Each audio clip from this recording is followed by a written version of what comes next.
Hello students, good morning. Last lecture में हम लोगों ने रेस्पिरेशन में क्रेब्स साइकिल प्रोसेस को कंप्लीट किया था। आज हम बात करेंगे थर्ड प्रोसेस। जैसा कि हम लोगों ने अपना मेन हेडिंग था मैकेनिज्म ऑफ रेस्पिरेशन, श्वसन की क्रियाविधि। और श्वसन की क्रियाविधि में हम लोगों ने वायु श्वसन से रिलेटेड बात की थी, उसमें ग्लाइकोलाइसिस पढ़ा, उससे रिलेटेड जो समरी वो पढ़ी थी हम लोगों ने। केसी साइकिल जो क्रेब्स साइकिल का हम लोगों ने स्टडी किया। देन थर्ड जो हमारा प्रोसेस था ऑक्सीडेटिव फॉस्फोराइलेशन। ठीक है, ऑक्सीडेटिव फॉस्फोराइलेशन से पहले हम यहाँ पर एक महत्वपूर्ण स्टेप पढ़ेंगे, दैट इज सटल रिएक्शन या सटल सिस्टम। सटल सिस्टम या सटल रिएक्शन क्या होता है देखिएगा, इसको थोड़ा आराम से समझिएगा। जैसे कि हम चाहे बात करें ग्लाइकोलाइसिस के बारे में या बात करें हम लोग केसी के बारे में, क्रेब्स साइकिल जो अभी तक हम लोगों ने पढ़ा, और हमने देखा कि ग्लाइकोलाइसिस में दो NADH2 का फॉर्मेशन होता है, NADH2 का निर्माण होता है। क्लियर है? ये NADH2 जो है ऊर्जा युक्त अणु है, एनर्जेटिक मॉलिक्यूल। हमने कहा कि इसके एक प्रत्येक NADH2 से 3 ATP मिलेगी। तो वो कहाँ मिलेगी? वो मिलेगी माइटोकॉन्ड्रिया के इनर मेम्ब्रेन पर, क्योंकि वहां पर क्या होगा, ऑक्सीडेटिव फॉस्फोराइलेशन, इनका ऑक्सीकरण होगा और ऑक्सीकरण होने से ATP रिलीज होगी। बात समझ में आ रही है? ठीक है। और केसी से भी क्या बने थे, हम लोगों ने देखा था कि 6 NADH2 माइटोकॉन्ड्रियल मैट्रिक्स में और 2 NADH2 लिंक रिएक्शन में और 2 FADH2 जिनके ऑक्सीकरण से ऊर्जा का निर्माण होगा, ATP का निर्माण होगा। तो चाहे ग्लाइकोलाइसिस का NADH2 हो, चाहे क्रेब्स साइकिल का NADH2 हो, ये सभी के सभी ऊर्जा का निर्माण, ATP का निर्माण कौन से प्रोसेस से करेगी? ऑक्सीडेटिव फॉस्फोराइलेशन या ETS से। बात समझ में आ रही है स्टूडेंट्स? ठीक है। अब देखिएगा जरा, अगर आप बात करें केसी साइकिल, तो केसी साइकिल कहाँ होता है? माइटोकॉन्ड्रिया के मैट्रिक्स में, और ETS जो है वो कहाँ होता है? माइटोकॉन्ड्रिया के इनर मेम्ब्रेन में। क्लियर? ठीक है। यानी कि अगर मैं डायग्राम बनाऊं माइटोकॉन्ड्रिया का सिंपली, तो इस प्रकार से ये मैट्रिक्स है, इसका मतलब यहाँ केसी साइकिल रन हुआ था। ठीक है। और यहाँ पर क्या होगा? ETS प्रोसेस होगा या ऑक्सीडेटिव फॉस्फोरिलीकरण होगा। तो ये जो केसी में क्रेब्स चक्र में जो NADH2 बने हैं, इनको ट्रांसपोर्टेशन के लिए कोई रिक्वायरमेंट नहीं होती, इनकी किसी जो है स्थानांतरण के लिए, इनके गमन के लिए आवश्यकता नहीं होगी। लेकिन मैं बात करूं ग्लाइकोलाइसिस के NADH2 का, तो इनका निर्माण कहाँ हुआ है? साइटोप्लाज्म में। कहाँ हुआ है? साइटोप्लाज्म में। बात समझ में आ रही है? तो अब इस साइटोप्लाज्म के NADH2 को कहाँ भेजना पड़ेगा? माइटोकॉन्ड्रिया, क्योंकि इनका भी ऑक्सीकरण होगा कहाँ? ETS में होगा और ऊर्जा का निर्माण होगा। क्लियर है? तो ये जो साइटोप्लाज्म से, कोशिका द्रव्य से माइटोकॉन्ड्रिया की आंतरिक झिल्ली तक इन NADH2 को पहुंचाने के लिए जो रिएक्शन होती है, जो सिस्टम चलता है, उसे क्या कहते हैं? सटल सिस्टम कहते हैं। बात समझ में आई कि ग्लाइकोलाइसिस के NADH2 को साइटोप्लाज्म से माइटोकॉन्ड्रिया के इनर मेम्ब्रेन तक पहुंचाने के लिए जो हम रिएक्शन कंडक्ट करते हैं, उसे क्या कहते हैं? सटल सिस्टम कहते हैं, सटल अभिक्रिया, सटल तंत्र कहते हैं। क्लियर है? अब क्या होगा? अपन कह रहे हैं कि साइटोप्लाज्म से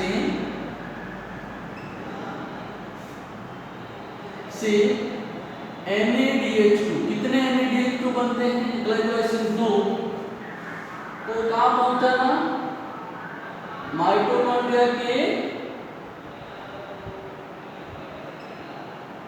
आंतरिक झिल्ली पर। इस रिएक्शन को क्या कहते हैं? सटल रिएक्शन कहते हैं। इसको क्या कहते हैं? सटल अभिक्रिया कहते हैं। क्लियर है? बात समझ में आ गई आपको? क्यों पहुंचाना पड़ रहा है? क्यों पहुंचाना पड़ रहा है? तो मैं क्या कह रहा हूँ कि जो ग्लाइकोलाइसिस के जो NADH2 है इसका ऑक्सीकरण होगा ETS के द्वारा, जो कहाँ होगा? माइटोकॉन्ड्रिया की आंतरिक झिल्ली। क्लियर? अब ये शटल सिस्टम दो प्रकार का है, ध्यान से देखिएगा। Number 1 mallet aspartate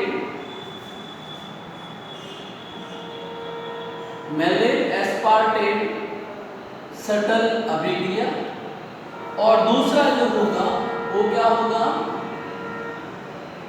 glycerol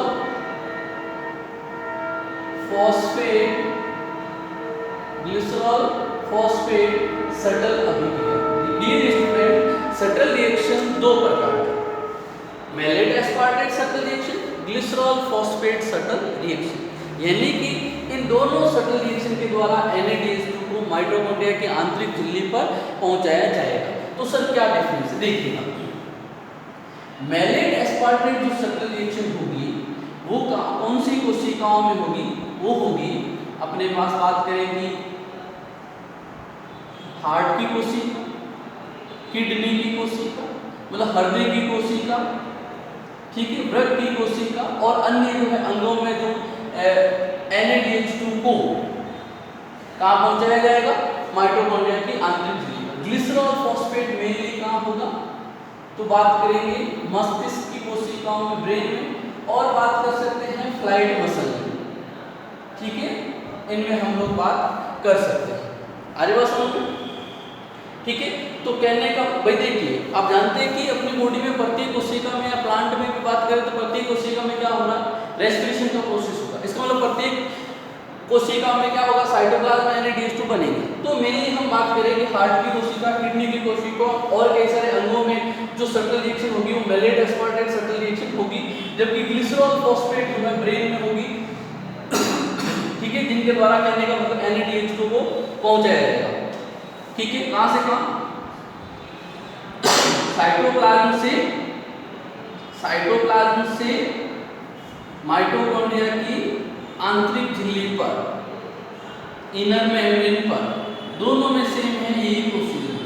dear student अब ध्यान से सुनिएगा, अगर मैलेट एस्पार्टेट शटल रिएक्शन की बात करें हार्ट और किडनी में अगर हम बात करें, ठीक है, क्लियर है, तो यहाँ पर जो NADH2 है वो इसी फॉर्म में आगे माइटोकॉन्ड्रिया की आंतरिक झिल्ली पर पहुंचाया जाएगा, यानी कि दो NADH2 ट्रांसपोर्ट हो जाएगा। क्लियर है? इसका मतलब मैलेट एस्पार्टेट में टोटल जो ATP बनेगी वो कितनी बनेगी? 38 ATP बनेगी। बात समझ में आ रही? कल हम लोगों ने जो है केसी साइकिल, क्रेब्स साइकिल के बाद हमने समरी पढ़ी थी, उसमें देखा था कि ग्लाइकोलाइसिस, लिंक रिएक्शन, ठीक है, टोटल 38 ATP का निर्माण होता है। क्लियर? तो वही कहने का मतलब है कि अगर वो हार्ट और किडनी में ये मैलेट एस्पार्टेट शटल चलता है या पूरा रेस्पिरेशन का प्रोसेस हो रहा है तो उसमें 38 ATP बनेगी, क्योंकि ये जो बात कर रहे हैं बाकी तो कोई डिफरेंस नहीं आएगा। डिफरेंस नहीं आएगा कि साइटोप्लाज्म से NADH2 को भेजेंगे तो क्या ऊर्जा खर्च होगी इसको भेजने के लिए, क्या किसी प्रकार के एनर्जी का उपयोग होगा इस शटल रिएक्शन के लिए? तो यहाँ पर उपयोग नहीं होना मतलब टोटल 38 ATP का निर्माण होगा, राइट। लेकिन अगर मैं बात करूं ग्लिसरॉल फॉस्फेट में, तो साइटोप्लाज्म से अगर इनर माइटोकॉन्ड्रियल मेम्ब्रेन पर अगर हमको NADH2 को, इन दो NADH2 को पहुंचाना है तो डियर स्टूडेंट ये दो NADH2 इस फॉर्म में ना जाकर अंदर किस फॉर्म में जाएंगे? 2FADH2 के फॉर्म में जाएंगे। किस फॉर्म में जाएंगे? 2FADH2 के फॉर्म में जाएंगे। है क्या? NADH2 में इसका मतलब एक NADH2 से 3 तो टोटल कितनी? 6 ATP, लेकिन अंदर किस फॉर्म में गया? FADH2 के फॉर्म में। क्लियर? इसका मतलब एक FADH2 से यानी कि टोटल कितनी? 6 की जगह कितनी ATP की? 4 ATP। इसका मतलब 2 ATP का इसके लिए क्या हो गया? लॉस हो गया। तो यहाँ पर 38 ATP का निर्माण ना हो कि इस शटल रिएक्शन में कितनी ATP बनेगी? रेस्पिरेशन में 36 बनेगी। क्लियर? कितनी बनेगी? 36 ATP का निर्माण होगा। इसलिए हमने फर्स्ट जो ओवरऑल रिएक्शन पढ़ी थी, ओवरऑल जो पूरी संपूर्ण अभिक्रिया पढ़ी थी, उसमें हमने देखा था कि 38 भी बन सकती है और 36 भी बन सकती है। तो इस प्रकार से होता है कि अगर मैलेट एस्पार्टेट शटल चलेगा तो वहां पर रेस्पिरेशन में 38 एटीपी बनेगी। अगर ग्लिसरॉल फॉस्फेट चलता है तो वहां कितनी बनेगी स्टूडेंट्स? 36 एटीपी का निर्माण होगा। क्यों होगा ये मैंने आपको बता दिया है और इसमें ज्यादा जरूरत नहीं है पढ़ने की। क्लियर है? अरे बस अब देखिएगा सटल रिएक्शन यानी कि सब NADH2 FADH2 माइटोकॉन्ड्रिया के आंतरिक झिल्ली पर पहुंच चुके हैं। अब यहाँ हमारे पास जो रिएक्शन होगी, ठीक है, उस रिएक्शन को हम क्या कहेंगे? Oxidative phosphorylation. ऑक्सीडेटिव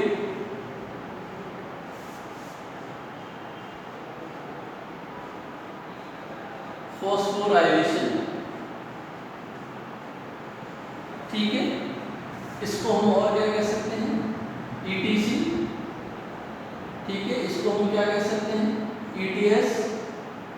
इसको हम और क्या कह सकते हैं?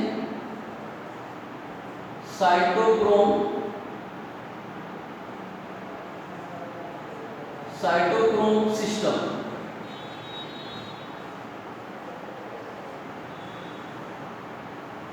ये स्टूडेंट कि यहां पर जो है ऑक्सीडेटिव फॉस्फोराइलेशन होगा, इलेक्ट्रॉन स्थानांतरण के द्वारा ATP का निर्माण होगा। किससे? ADP प्लस इनऑर्गेनिक फॉस्फेट से ATP का निर्माण होगा, यानी कि ये फॉस्फोराइलेशन अभिक्रिया होगी। क्लियर है? आरी बात समझ में? जो NADH2 और FADH2 से हम ATP बना रहे हैं उससे इलेक्ट्रॉन का स्थानांतरण होगा, ठीक है। और इलेक्ट्रॉन स्थानांतरण से जो ATP बनेगी फॉस्फोराइलेशन होगा, उसे ऑक्सीडेटिव फॉस्फोराइलेशन, ठीक है। ऑक्सीकरणीय फॉस्फोराइलेशन हिंदी वालों के लिए बात करें। ETC यानी कि बात करें इलेक्ट्रॉन ट्रांसपोर्ट चेन, इलेक्ट्रॉन स्थानांतरण श्रृंखला। क्लियर है?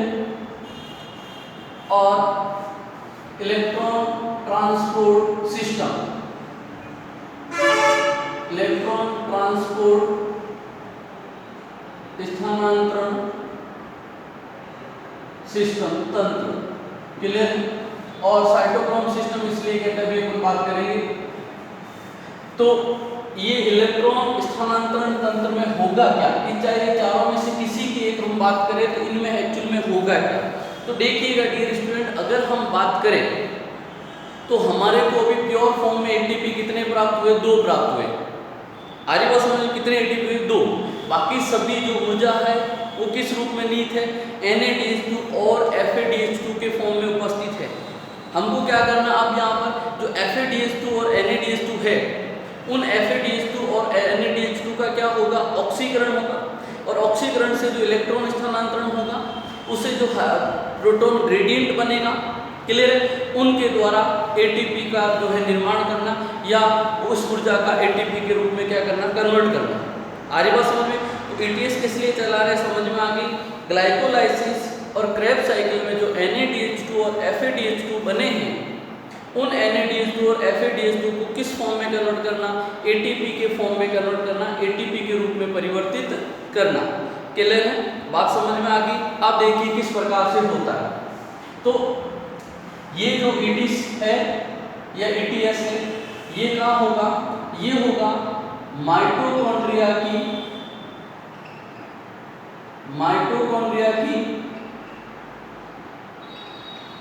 आंतरिक झिल्ली,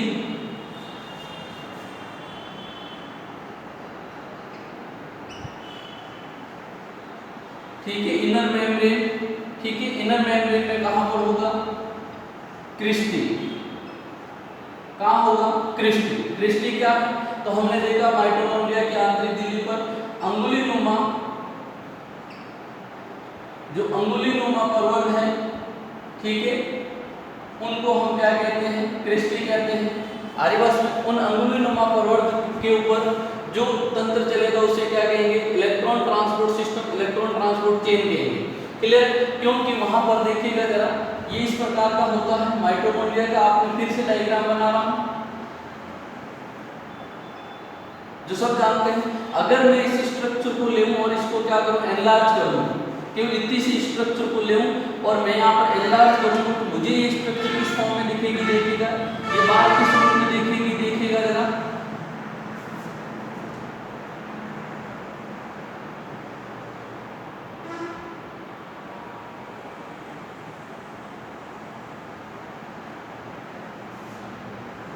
ठीक है, देखिएगा इसको ध्यान से।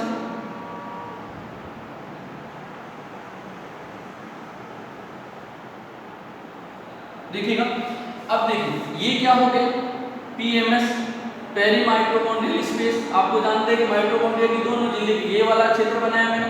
ये जो होता है इसमें क्या होती है, दो सतह होती है, ठीक है, आंतरिक और बाह्य सतह, आरी बात समझ में। और ये जो है ये क्या हो गया, inter membrane space, inter membrane space हो गया। ये क्या हो गया, इनर मेम्ब्रेन हो गया। ये क्या हो गया, इनर मेम्ब्रेन हो गया। और इस साइड में क्या होगा, इस साइड में क्या होगा, तो बात करेंगे आप मैट्रिक्स। क्लियर, क्या होगा, मैट्रिक्स। आरी बात समझ। तो यहाँ पर क्या होता है कि ये जो आंतरिक झिल्ली है, इस आंतरिक झिल्ली पर इलेक्ट्रॉन जो स्थानांतरण है या इलेक्ट्रॉन वाहक जो है, ठीक है, इलेक्ट्रॉन जो कैरियर है वो क्या होते हैं, एक चेन के रूप में होते हैं, इसलिए इसे क्या कहते हैं, इलेक्ट्रॉन ट्रांसपोर्ट सिस्टम कहते हैं। बात समझ में आ रही है आप लोगों को। मैंने माइटोकॉन्ड्रिया के इस पोर्शन को एनलार्ज किया है, जिसमें ये बाह्य झिल्ली है और आंतरिक झिल्ली में हमने दो सतह बनाई है। ये इंटर मेम्ब्रेन स्पेस है, इनर क्रिस्टल स्पेस है। आरी बात समझ में। ये इनर मेम्ब्रेन की बात करें, मैट्रिक्स है। अब यहाँ पर जो ये इनर मेम्ब्रेन है, यहाँ पर मैं कह रहा हूँ इलेक्ट्रॉन वाहक है, जो इलेक्ट्रॉन का स्थानांतरण करने वाले हैं, अभी हम पढ़ेंगे। वो एक श्रृंखला के रूप में होते हैं, जिसे इलेक्ट्रॉन स्थानांतरण श्रृंखला, और इस तंत्र को क्या कहते हैं, इलेक्ट्रॉन ट्रांसपोर्ट तंत्र कहते हैं, क्योंकि यहाँ पर विभिन्न प्रकार के एंजाइम और कॉम्प्लेक्स उपस्थित होते हैं। बात समझ में आ रही है। आप जानते हैं इस बात को एक और, कि यहाँ पर जो है क्या होते हैं, गुब्बारेनुमा संरचना होती है, बैलून लाइक स्ट्रक्चर होती है, जिसको आप क्या कहते हैं, F1 कण कहते हैं, F1 पार्टिकल कहते हैं। इनको आप एलिमेंट्री पार्टिकल भी बोलते हैं और इनको आप ऑक्सीसोम भी कहते हैं। बात समझ में आ रही है, क्लियर है। तो अब क्या होगा, देखिएगा यहाँ पर जो है NADH2 FADH2 वगैरह सब यहाँ है, आरी बात समझ में, सब यहाँ पर है, NADH2 FADH2 सब यहाँ पर है। और ये इनके द्वारा जो है यहाँ पर क्या होगा, ब्रेकडाउन होगा, इलेक्ट्रॉन का स्थानांतरण होगा। H+ यहाँ पर यहाँ से यहाँ आएंगे, कैसे आएंगे वो समझने में अभी बात कर रहा हूँ उसकी। यहाँ पर आएंगे, ठीक है, वो H+ वापस इसके द्वारा बाहर जाएंगे, मैं वापस मैट्रिक्स में जाएंगे और ऊर्जा का निर्माण होगा। क्लियर। तो इस डायग्राम को अब आप क्या कीजिएगा, याद रखिएगा जरा। अब हम बात कर रहे हैं कि वास्तव में इलेक्ट्रॉन स्थानांतरण तंत्र किस प्रकार से होता है। क्लियर। अब एक बात और समझाना चाहूँगा कि साइटोक्रोम सिस्टम क्यों कहते हैं इसे। ये स्टूडेंट, यहाँ पर जो इलेक्ट्रॉन कैरियर है, लगभग 9 इलेक्ट्रॉन कैरियर काम में आएंगे। अपन देखेंगे लगभग जो है 9 इलेक्ट्रॉन वाहक यहाँ पर काम आएंगे। इनमें से 5 इलेक्ट्रॉन वाहक कौन है, साइटोक्रोम प्रोटीन के फॉर्म में है या साइटोक्रोम के रूप में है, इसलिए इसको क्या कहते हैं, साइटोक्रोम सिस्टम भी बोलते हैं। क्या बोलते हैं, साइटोक्रोम सिस्टम भी बोलते हैं। क्लियर है, आरी बात समझ में। अब देखिएगा ये रिएक्शन या ये जो है तंत्र किस प्रकार से कंडक्ट होता है, इसके बारे में अपन बात करते हैं, ठीक है। अब देखिएगा, ध्यान से इस बात को सुनिएगा।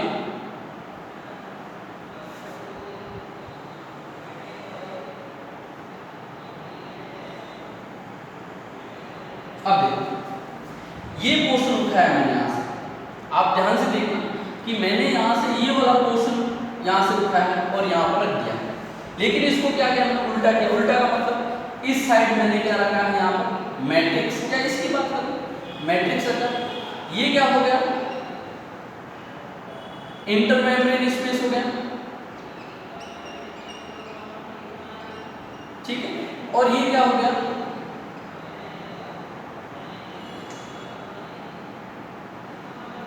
ये इनर मेम्ब्रेन हो गया, और ये क्या हो गया, इंटर।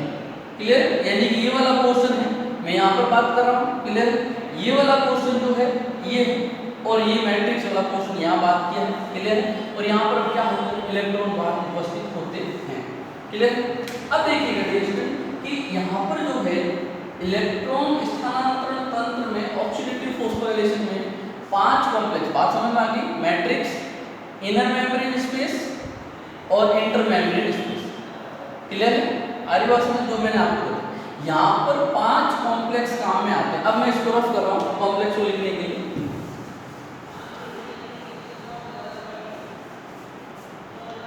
इसमें 5 कॉम्प्लेक्स हैं, 5 समूह हैं। कॉम्प्लेक्स फर्स्ट, जिसको क्या नाम दिया जाएगा, NADH डिहाइड्रोजिनेज। फर्स्ट कॉम्प्लेक्स का नाम होगा NADH dehydrogenase. Complex number second succinate dehydrogenase. Complex number third cytochrome BC1 complex. Complex number four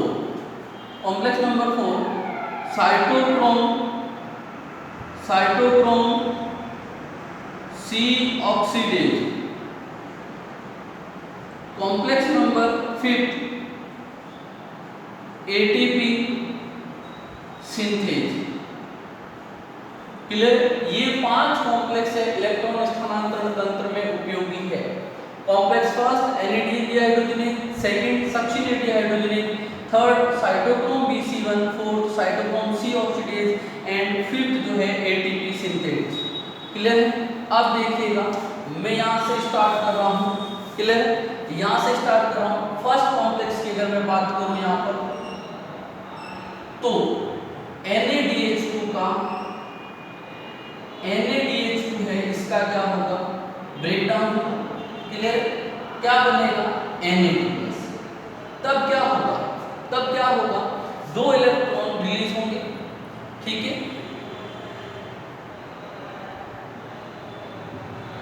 ये 2H+ यहां से बाहर निकलेंगे। कहां जाएंगे, इंटर मेम्ब्रेन स्पेस में। और इलेक्ट्रॉन यहां पर किसके पास जाएगा, इलेक्ट्रॉन जाएगा, देखिएगा डियर स्टूडेंट, FMN के पास, फ्लेविन मोनोन्यूक्लियोटाइड के पास। इससे इलेक्ट्रॉन किसके पास जाएंगे, देखना FeS के पास, आयरन सल्फर क्लस्टर। किसके पास जाएगा, आयरन सल्फर क्लस्टर के पास इलेक्ट्रॉन स्थानांतरण होगा, FeS के पास इलेक्ट्रॉन स्थानांतरण होगा। क्लियर है, 2 इलेक्ट्रॉन। अब ये 2 इलेक्ट्रॉन यहां पर किसके पास जाएंगे, देखना कि यहां पर यूबिक्विनोन, ठीक है।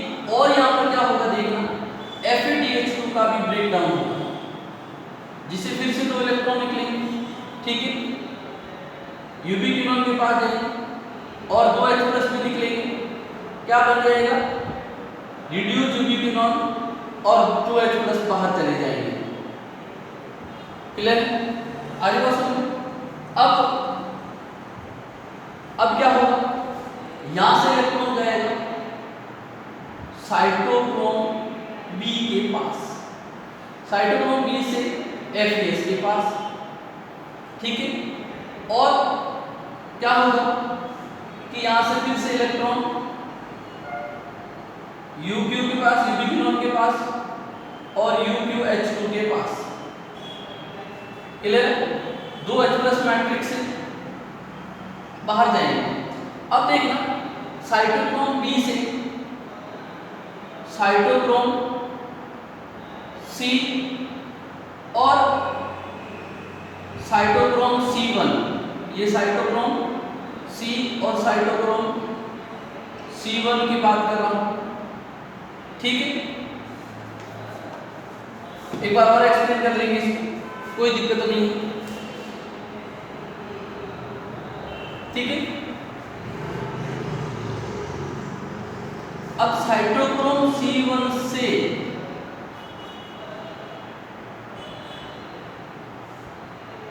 Cytochrome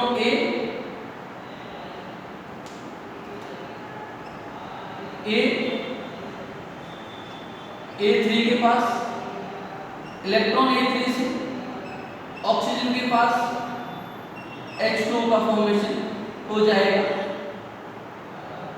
2H+। क्लियर? अंतिम इलेक्ट्रॉन ड्राइव कौन होगा, ऑक्सीजन होगा। कौन होगा, ऑक्सीजन होगा। और किससे होगा, इससे क्या निर्माण होगा, H2 का, यानी कि उपापचयन H2 का निर्माण होगा।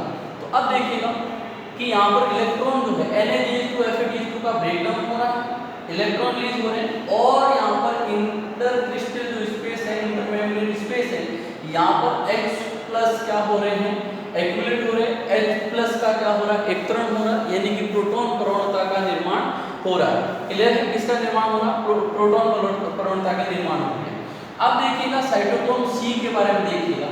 ये आउटर जो है सरफेस पे, इनर मेम्ब्रेन के आउटर सरफेस पे स्थित होती है और मोबाइल प्रोटीन है या मोबाइल साइटोक्रोम होता है, साइटोक्रोम सी। आप ध्यान रखिएगा कि साइटोक्रोम की बात करें तो साइटोक्रोम सी क्या होता है? मोबाइल होता है, मूवेबल होता है, ठीक है। जो कॉम्प्लेक्स थर्ड से कॉम्प्लेक्स फोर्थ के पास इलेक्ट्रॉन स्थानांतरण में क्या होता है? सहायक होता है। इससे इलेक्ट्रॉन स्थानांतरण में सहायक होता है कहाँ से? थर्ड से फोर के पास, कॉम्प्लेक्स फोर के पास इलेक्ट्रॉन। फोर कौन बना रहा है? ए से A3 कॉम्प्लेक्स बना रहा है, ठीक है। 4 ये कॉम्प्लेक्स नंबर 4 है, ये कॉम्प्लेक्स नंबर थर्ड है, 2 है, फर्स्ट है। तो थर्ड से 4 के पास इलेक्ट्रॉन स्थानांतरण कौन कर रहा है? साइटोक्रोम सी, जो कैसा है? मूवेबल है और आउटर सरफेस पे प्रेजेंट होता है, इनर मेम्ब्रेन के आउटर सरफेस पे। क्लियर है? बात समझ में होगी, ठीक है। अब देखिएगा, अब कंसेप्ट देखिए आगे। ये H+ हम जानते हैं कि NADH2 लगभग कितने? दो है ग्लाइकोलाइसिस की, 2 लिंक रिएक्शन की, 4 और 6 हो गए किसकी? Krebs cycle. टोटल 10 NADH2 जिनका ब्रेकडाउन होगा। क्लियर है? और 2 FADH2 जिनका क्या होगा? ब्रेकडाउन होगा। तो इस प्रकार बार-बार से इलेक्ट्रॉन का स्थानांतरण होगा। H+ बाहर जाएंगे और H+ बाहर जाएंगे। यहाँ H+ का क्या बन जाएगा? ग्रेडियंट बन जाएगी, प्रवणता बन जाएगी। क्लियर है? अरे बस ठीक है। अब देखिएगा क्या होता है। यहाँ पर H+ एक्यूमुलेट हो गया और ये कॉम्प्लेक्स है, देखिए आप लोगों ने, ठीक है। 5 कॉम्प्लेक्स है, ठीक है। नाम देख लिए होंगे। मैं इसको भी अब क्या कर रहा हूँ? रफ कर रहा हूँ। Complex first, second, third, fourth और fifth. NADH dehydrogenase, succinate dehydrogenase, cytochrome BC1, cytochrome C oxidase और ATP सिंथेज, इनको आपने को याद रखना ही है। क्लियर है बात? अब मैं यहाँ पर रफ क्यों किया?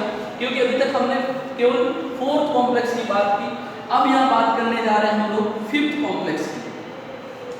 फिफ्थ कॉम्प्लेक्स का क्या देखिएगा, बात कर रहे हैं हम लोग। फिफ्थ कॉम्प्लेक्स किसको नाम दिया है हम लोगों ने? हमने दिया है ATP सिंथेज। क्या होगा? यहाँ H+ है, खूब सारा H+ है, ठीक है। कीमोऑस्मोटिक हाइपोथेसिस की आप यहाँ बात कर रहे हैं। रसोप्रास्मिक जो पीटर मिस्टेल ने दिया था, आज बात उसकी बात कर रहे हैं। यहाँ पर जो H+ है, इनर मेम्ब्रेन में H+ का जो है अपन बात करें वाहक जो, या H+ कहाँ से स्थानांतरित हो सकता है, कहाँ से गति कर सकता है? तो यहाँ पर जो है F0 जो कण है, जिसको प्रोटॉन चैनल भी बोलते हैं। क्या बोलते हैं? Proton channel. आरिवास में जैसा कि मैंने आप लोगों को जो है माइटोकॉन्ड्रिया की ओरिजिनल डायग्राम में बताया था, वहां पर आपको सारी फिनोमेना बता दी थी मैंने। ये इस प्रकार से ऑक्सोसोम, जिसको F1 कण या अपन क्या बोलते हैं, हेड पास जो है, हेड बी से F1 कण या एलिमेंट्री पार्टिकल या ऑक्सोसोम बोलते हैं। और ये F0 है। यहाँ से H+ क्या करेंगे? बाहर निकलेंगे। बाहर निकलने पर जो ऊर्जा मिलेगी किसको? ATP सिंथेज को, ठीक है। ये एनर्जी जो है किस फॉर्म में यूज ली जाएगी? ये यहाँ पर ADP के साथ इनऑर्गेनिक फॉस्फेट के निर्माण में यूज होगी, जिससे किसका निर्माण होगा? ATP का निर्माण होगा। क्लियर है? आगे बात समझ में? क्लियर है? ये देखिएगा, ये कॉम्प्लेक्स नंबर 5th है। ये कॉम्प्लेक्स नंबर 5th है, जिसको हम क्या कह रहे हैं? ATP सिंथेज कह रहे हैं। क्या हो रहा है 5th में? 5th को F0 F1 भी कहते हैं। क्लियर है? आगे बात समझ? F0 है वो प्रोटॉन चैनल है, यानी कि हाइड्रोजन के स्थानांतरण के लिए, यानी कि क्वार्क प्रोटीन की तरह कार्य कर रहा है। जब ये हाइड्रोजन स्थानांतरित होंगे या, ठीक है, at a time 2 hydrogen H+ जो है स्थानांतरित होंगे, तो ये जो ऊर्जा है ये ATP सिंथेज को मिलेगी। ATP सिंथेज इस ऊर्जा का उपयोग कहाँ करेंगे? ADP के साथ इनऑर्गेनिक फॉस्फेट को जोड़ने में करेंगे, जिससे क्या बनेगी? ATP बनेगी। क्लियर है? अरे यानी कि फॉस्फोरिलीकरण होगा, ठीक है। तो इलेक्ट्रॉन स्थानांतरण से हो रहा है। किससे हो रहा है? इलेक्ट्रॉन स्थानांतरण से हो रहा है। अब देखिएगा कुछ कंसेप्ट और, 2 H+ स्थानांतरण से कितनी ATP बनेगी? डी है, 1 ATP का निर्माण होगा। इस बात को भी आप ध्यान रखें। कितने? 2 H+।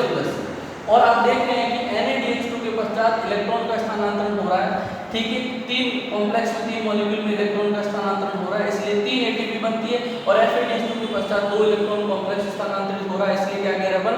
2 ATP का निर्माण हो रहा है। समझ में आ रही है? हमने कहा था कि प्रत्येक NADH2 से 3 और प्रत्येक FADH2 से 2 ATP का निर्माण होता है, ठीक है। तो इस प्रकार से ये क्या हो रहा है? इलेक्ट्रॉन का निर्माण हो रहा है, ठीक है। इसलिए क्या है? ऑक्सीडेटिव फॉस्फोराइलेशन है। इसको टर्मिनल ऑक्सीडेशन भी कह रहे हैं, क्योंकि इस प्रोसेस को टर्मिनल ऑक्सीडेशन भी कहते हैं, क्योंकि यहाँ पर 2 जो ऑक्सीजन है वो अंतिम इलेक्ट्रॉन जो है ग्रहण कर रहा है, यानी कि ऑक्सीडेशन हो रहा है, इसलिए टर्मिनल ऑक्सीडेशन भी कह रहे हैं। अगर साइटोक्रोम में बात करेंगे तो अंतिम इलेक्ट्रॉन ग्राही कौन होगा, A3 होगा, ठीक है। और अगर बात करेंगे मॉलिक्यूल की तो यहाँ पर कौन होगा, ऑक्सीजन जो है अंतिम इलेक्ट्रॉन ग्राही होगा। साइटोक्रोम में कौन होगा, A3 होगा, इस बात का जरा ध्यान रखें।